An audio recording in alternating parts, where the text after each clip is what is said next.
देखिए हमारे तरफ से ये है कि हमने मंशूर से ज़्यादा हमने खिदमत पे फोकस किया था। अल्हम्दुलिल्लाह हम जिस पैनल का हिस्सा है वो पिछले 25 सालों से काम कर रहा है। वो कोई नया पैनल या आर्जी पैनल नहीं है, वो बानी जमात से चलते हुए आ रहा पैनल है। उन बुज़ुर्गों की रहनुमाई में हम आगे आते रहें। हमारी जमात के अंदर कोई ऐसा काम नहीं है जो ना हो रहा हो। अल्हम्दुलिल्लाह तालीम हो, सेहत हो, रिहाइश हो, किसी के माहाना मदद हो, रोज़गार हो, हर मामले के अंदर अल्हम्दुलिल्लाह हमारी जमात आगे से आगे है। अस्सलाम वालेकुम, मैं बिलाल गढ़ाई बॉम्बे अलाई मेमन जमात के खिदमत पैनल की जानिब से जॉइंट सेक्रेटरी 1 के लिए नामज़द हुआ हूँ। अल्हम्दुलिल्लाह पिछले 8 सालों के साथ मैं जमात के साथ काम कर रहा हूँ और ये बुज़ुर्गों की रहनुमाई के अंदर इन्होंने मुझे माशाल्लाह जब मैं आया तो एज आ बहुत जूनियर मेंबर की हैसियत से आया था। लास्ट ईयर इन्होंने मुझे जॉइंट सेक्रेटरी तक किया। इन्होंने मुझे अब काम को सिखाया, सही मायनों में जो है ना खिदमत करने का तरतीब की तरबियत दी कि सही मायनों में लोगों की खिदमत कैसे होती है और जमात में असल काम क्या होता है। जब मैं नहीं आया था ना तो मैं हमेशा ये सोचता था कि जमात करती क्या है। जब अंदर आया ना तो पता चला भाई जमात करती क्या है। जमात जो काम करती है, जिन लोगों के लिए काम करती है, उन लोगों को अच्छे तरीके से मालूम है कि जमात का क्या है। हमारा असल में मकसद हमारे बुज़ुर्गों का हमेशा यही रहा है कि खिदमत करो, पर्दापोशी से। एक हाथ को तो दूसरे हाथ को पता ना चले। अब जो सामने इस वक्त जो आपने सवाल किया कि भाई यूनिटी पैनल क्यों आया, तो यूनिटी पैनल वालों का जितना भी हमने इनसे बातचीत हुई हो, जो कि इनसे हमारी है, सब एक ही ख़ानदान है, क्योंकि जमात के सारे मेंबर हैं, एक ही ख़ानदान है, एक ही घर है। तो इनका कहना ये था कि आप लोग सोशल मीडिया वगैरह पे अपनी चीज़ें पोस्ट नहीं करते, ये नहीं करते, या इनको लगता था कि काम नहीं करते, लोगों तक रसाई नहीं है, ये नहीं है। लेकिन अल्हम्दुलिल्लाह आज भी हमारे एजुकेशन के अंदर भी 215 से प्लस लोअर एजुकेशन के अंदर है। हायर स्टडीज़ के अंदर हर साल 25-30 बच्चे इस तरीके से आते हैं, फिर आगे बढ़ जाते हैं। फिर उनकी हम काउंसलिंग कर रहे होते हैं तो वो ख़ुद अल्हम्दुलिल्लाह इस काम में आगे बढ़ के अपनी चीज़ों अपने जो है ना आगे बढ़ते रहते हैं और अपनी फ़ीस को भी सपोर्ट कर रहे होते हैं।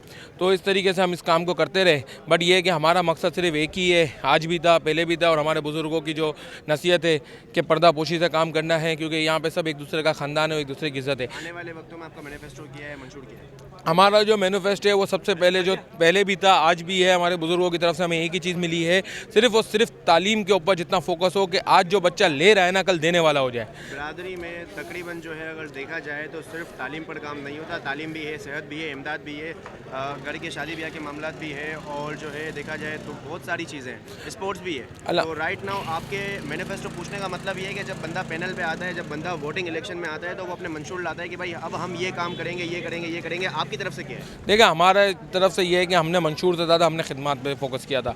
अल्हम्दुलिल्लाह हम जिस पैनल का हिस्सा है वो पिछले 25 सालों से काम कर रहा है। वो कोई नया पैनल या आर्जी पैनल नहीं है, वो बानी जमात से चलते हुए आ रहा पैनल है। उन बुज़ुर्गों की रहनुमाई में हम आगे आते रहें।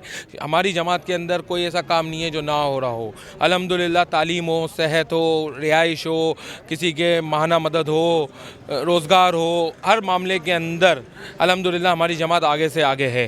तालीम के ऊपर हमारा सबसे ज़्यादा फोकस इसलिए होता है कि जो बंदा आज किसी वजह से तालीम हासिल नहीं कर सकता और वो रोज़गार के लिए फिर परेशान होता है, या वो अपने घर की कफ़ालत करने के लिए परेशान होता है, तो हम उन लोगों की भी काउंसलिंग करते रहे हैं और हमने अपने काफ़ी बच्चों की भी काउंसलिंग की है कि आप आओ इधर, तालीम हासिल करो। तालीम हासिल करने के लिए आप ये नहीं सोचो कि हम कैसे करेंगे, क्या होगा, माली मामलत के लिए हम मौजूद हैं।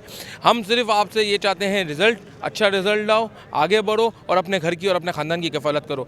सेहत के लिए ना हमने कभी किसी को मना किया है। इवन हमारे जो कमेटीज़ बनी हुई हैं, हाउसिंग की कमेटीज़ हैं, हाउसिंग के अंदर भी हमने बहुत चढ़ के आगे बढ़ के काम किया है, और जो पैसे पहले कुछ होते थे आज अल्हम्दुलिल्लाह अच्छे रकम हमने जो है ना लोगों तक पहुँचाने की कोशिश कर चुके हैं। मेडिकल के लिए भी, रोज़गार के लिए भी हमने बाइक की स्कीम भी निकाली थी कि लोगों ने हमसे लोन पे बाइकें ली और अल्हम्दुलिल्लाह वो अपने रोज़गार पे लगे हुए हैं। आज का आने वाला दौर जो है वो जेंजीज़ का है या वो जो है यूथ का है? यूथ के हवाले से आप लोग के क्या मंशूर है, कुछ बताएं? यूथ के हवाले से हमारे पास माशाल्लाह यूथ कमेटी पूरी एक्टिव है। स्पोर्ट्स कमेटी के अंदर हमारे पास जितने भी हमारे स्पोर्ट्स के एक्टिव, जो दूसरी जमातों के साथ भी हमारे काफ़ी टूर्नामेंट्स वगैरह हुए हैं। ऑल पाकिस्तान मेमन फेडरेशन ने जब जमात बेस पर टूर्नामेंट्स करवाए थे तो उसमें अल्हम्दुलिल्लाह हमारी 3 टीमें थी और टॉप 5 तक गई थी।